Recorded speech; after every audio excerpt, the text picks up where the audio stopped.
larawan ay nagpapakita ng mga mag-aaral na sabay-sabay nagbabasa, nagsusuri at nagpapalitan ng ideya habang hawak ang kanilang mga papel.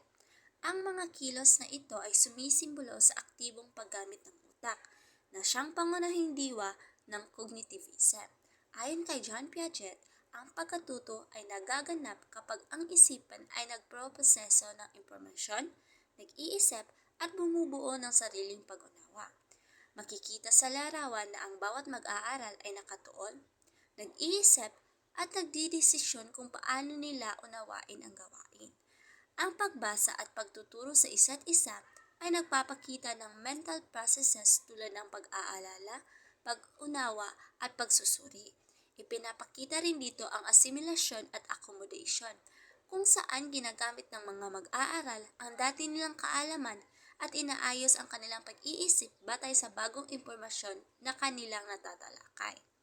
Ang mensahe ng larawan ay malinaw. Ang pagkatuto ay hindi lamang pisikal na kilos kundi isang proseso ng pag-iisip sa loob ng utak. Ipinapakita ng larawan na sa pamamagitan ng aktibong pag-iisip at kolaborasyon, mas magiging makabuluhan ang pagkatuto na siyang sentrong paniniwala ng cognitivism.